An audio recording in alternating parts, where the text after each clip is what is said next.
Não seria bom começar com a ideia de que a igreja está passando por tempos muito difíceis ou como nunca antes aconteceu? Porque a verdade é que a igreja sempre tive desafios. Então, o melhor é reconhecer que durante cada época existiram desafios diferentes.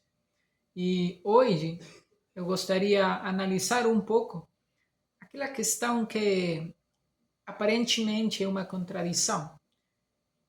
Em uma parte, Deus nos diz em Mateus 28, 19 e 20: Portanto, ide, fazeis discípulos de todas as nações, batizando-os em nome do Pai, e do Filho e do Espírito Santo, ensinando-os a guardar todas as coisas que eu vos tenho mandado.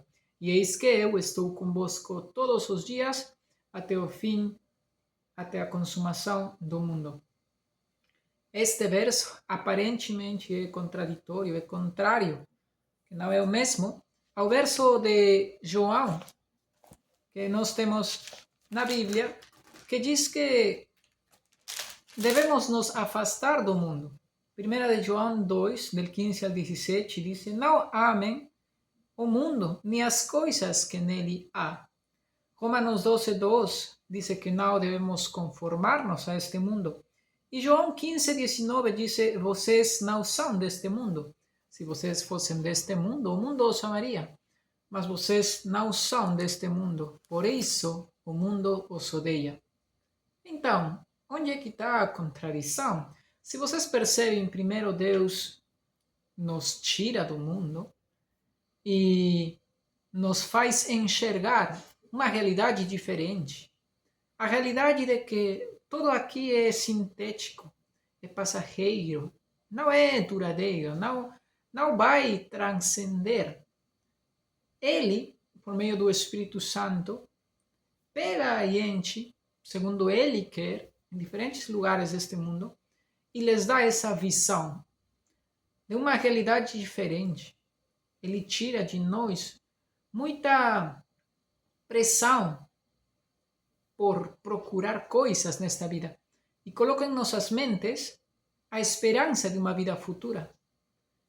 Isso ele faz segundo a sua soberania. Em algumas pessoas um pouco mais rápido, em outras pessoas vai mais devagar.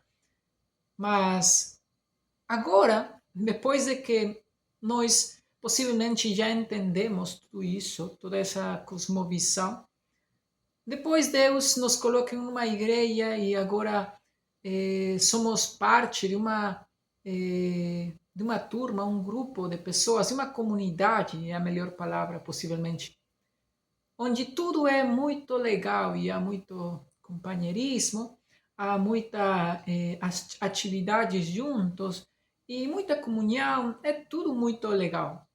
Claro está, a igreja não é perfeita porque nós não somos perfeitos e a igreja está composta por pessoas, né? Pessoas que não são perfeitas. Só que depois de um tempo, agora começas a escutar e muitos pregam e tu começas a ter outro tipo de pressão em tua vida. Agora já não é sai do mundo.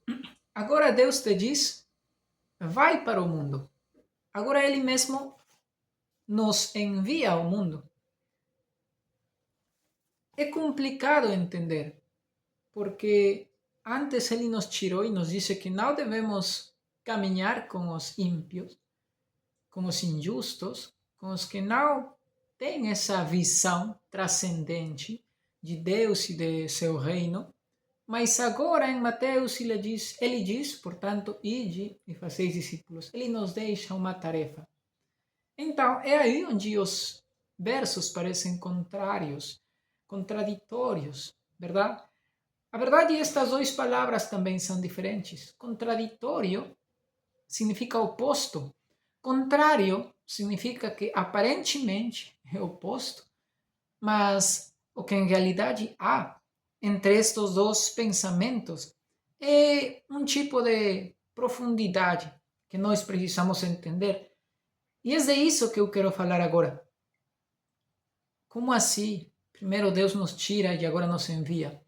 Como assim ele primeiro nos manda a sair deste mundo e não ter eh, comunhão, companheirismo, não criar relações nem nada com este mundo, mas depois agora ele nos diz, vai para o mundo, agora vai por eles, agora procura te misturar com eles, agora procura entrar no mundo deles, no contexto deles, na situação deles, vai, faz isso. Sinceramente, quando eu era mais novo, agora eu tenho 35 anos, mas quando eu tinha 23, tudo isso era muito confuso para mim, era simplesmente incompreensível. E não entendia a forma de como fazer isso. Não sabia qual era a sabedoria que eu tinha que aplicar para fazer parte da missão que Deus nos dá como crentes, e mais ainda, alguns como possivelmente presbíteros, pastores, líderes na igreja. Então, uma coisa que nós podemos começar por entender é que tudo se trata, e a essência desses dois pensamentos aparentemente contraditórios está na finalidade, está no objetivo. Para Deus e para tudo o que Ele fez, para tudo o que Ele está planejando, o objetivo final é o que nos vai trazer não só a esperança, mas também a gratificação. Por quê? Porque não se trata de nós ir para o mundo a fazer algum tipo de coisa que traz uma recompensa aqui unicamente, mas a recompensa estará lá, depois desta vida, na outra vida. E não é uma recompensa que possa ter comparação com qualquer coisa que você possa conseguir aqui. É demasiado, qualquer comparação seria demasiado simple, demasiado inútil, possivelmente, porque, em resumo, simplesmente estar ao lado de Deus, estar com Ele, estar com Jesus, não tem comparação. Mas a pergunta, né? E por que estamos aqui tratando de explicar isto? A pergunta é como fazer isso. Essa é a pergunta. Pois, bem, meus amigos, eu quero falar com vocês um pouco do contexto agora daqui de Latinoamérica. Eu gostaria que o vídeo não demore mais de possivelmente 12 ou 15 minutos, porque eu quero fazer isso em partes, então possivelmente uns 15 minutos. E como introdução, eu gostaria de falar um pouco de isso, do contexto aqui de Sudamérica. Pela graça de Deus, estive viajando desde novo na região onde eu nasci, lá no centro de Peru, depois em todo o Peru, depois saí para alguns países como Bolívia, estive em Chile, na Argentina, e agora já estou perto de 4 anos aqui ao sul do Brasil. Estive um pouco ao norte, ao meio, e agora estou aqui ao sul do Brasil. E o fato de eu ser possivelmente uma pessoa mais sociável, Deus que me tornou assim, eu ficava pregando muito na rua, ficava tendo interações, interagia muito com as pessoas, né? Sempre gostei de ter amigos e falar com as pessoas, interagir, conhecer culturas e tudo isso, mas sempre escrevendo sobre minhas experiências, sempre escrevendo sobre tudo o que Deus iba me mostrando. E hoje eu posso ver um tipo de situação que não só acontece no Brasil, mas também na Argentina, Chile, Bolívia, Colômbia, Peru, até México, possivelmente. Há algumas diferenças, a verdade, culturais, possivelmente, pelo fato de alguns foram conquistados por tal povo e assim. e coisas mínimas, possivelmente, né, em quanto a comida e essas coisas. Mas, em geral, Latinoamérica e Sul-América, falando não só da língua, mas também de aquilo que nos une como continente, verdade? Que é o mesmo espaço. Em geral, Sul-América. Sul-América é um lugar que tem os mesmos problemas hoje em quanto ao Evangelho, em quanto a os desafios da igreja, em quanto às missões, que é daquilo que eu quero falar. Porque eu cresci numa igreja missionária e eu me desenvolvi muito nessa área desde muito novo, graças a que Deus me colocou numa igreja missionária. E, bom, sempre participei, sempre gostei de estar outra vez em contato com estrangeiros e tudo isso. Então, existe uma situação aqui, um desafio para a igreja em quanto às missões. E é o fato de que não se entende muito bem o que é que nós temos que sair ou fazer ao sair, verdade? Outra vez eu vou voltar à pergunta: o que é que a gente vai fazer ao sair? Quando a gente sai, seja de teu bairro, seja de tua cidade, seja de teu país, como fazes aquilo? Como fazes acontecer as missões? O que é que a gente vai fazer?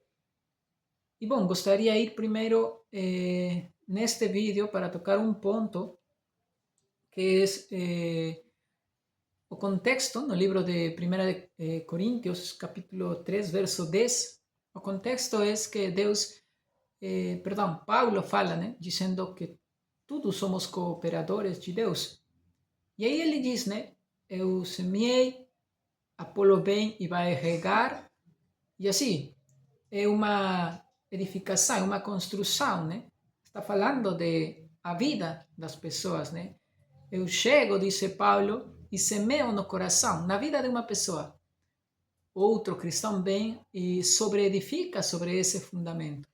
E então vem outro e assim, se vai construindo, se vai ajudando na construção espiritual, principalmente. Claro que a área espiritual afeta as outras áreas, mental, claro que sim, e física também, né? Emocional de uma pessoa. Mas ele fala aqui de o principal, que é essa área espiritual. Ele semeia o espiritual. Eu gostaria de ir para o verso 10, a parte em que ele disse que seu objetivo dele aqui em 1 Coríntios 3:10, diz que segundo a graça que Deus lhe deu. Eu vou procurar aqui rapidinho para ler o verso, é melhor. 1 Coríntios capítulo 3, verso 10, tá? É melhor ler, assim como está na Bíblia, diz 3:10, que segundo a graça que Deus lhe deu a ele como sábio arquiteto, colocou o fundamento, mas outro vem e sobreedifica. E que, bom, verso 13, a obra de cada um será manifesta, né? O verso 15 fala também e diz que se a obra de alguém não for boa, ela vai se queimar, né? Mas eu gostaria de falar de esse contexto aqui. É um verso conhecido, é algo que muitos já sabemos. Antigamente, as pessoas tinham a ideia, eu mesmo, que se saíam de seu país, iriam a semear o Evangelho e falar destas coisas, verdade? Que Cristo morreu pelos homens, que ele veio há 2025 anos, que a igreja funciona assim e tal. Mas eu, sinceramente, me dei de cara muitas vezes com a realidade em Sudamérica. As pessoas já conhecem tudo isto, seja por algum familiar ou culturalmente, vamos dizer assim, as pessoas conhecem tudo isso. O que as pessoas precisam em Latinoamérica, a verdade, não é semear. A Acredito que deve haver, sim, um pequeno porcentagem onde as pessoas não sabem nada do cristianismo, de Jesus, mas a tarefa atual em Latinoamérica, em Suramérica, falando de todo o continente, é sobre edificar. As pessoas já têm um tipo de base, às vezes não é muito boa, às vezes é uma boa base, mas o que elas mais precisam é sobre edificar. Muitas vezes se acha que o ministério das missões vai ser para semear, mas eu acredito que hoje o ministério das missões, que é um ministério importantíssimo, né, para a igreja, a essência da igreja são as missões, é, é sobre edificar. Hoje, o que nós devemos fazer como cristãos, que o Senhor nos chama a amadurecer, a ter uma consciência bastante forte, a ter um entendimento bastante forte, hoje nossa tarefa é sobre edificar o espiritual na vida das pessoas. Esse é o desafio em Suramérica. E, claro, para isso é preciso estar bem mais preparado, porque já não só tens que debater às vezes questões de se as pessoas acreditam ou não que Jesus veio. A verdade é que muitos, por assim dizer, em geral, todos sabem que Jesus veio. O que falta às vezes é entender as doutrinas. O que falta é, às vezes, até debater falsas doutrinas para colocar princípios bíblicos. O que falta muitas vezes é fazer entender a essência do cristianismo na prática e não só na teoria, estudando a Bíblia e livros que falem da Bíblia, não, mas muito sobre o amor ao próximo, sobre como vive um cristão não só na casa, mas também no trabalho. Não há diferença entre o secular e, e o santo, ou eclesial, né? Ou a vida no lar e a vida no trabalho. Não há diferença, né? Deveria ser tudo para a glória de Deus. E bom, eu vou desenvolver isso num próximo vídeo. Eu gostaria que possamos refletir sobre isso e, pelo menos aqui em Sudamérica, esse é o desafio hoje. Essa é a grande tarefa, essa é a grande missão. Acredito que a forma de como fazê-lo é através do discipulado, mediante o discipulado, fazendo discípulos, como o Senhor ordenou. Eu vou falar de isso em um próximo vídeo. Até mais.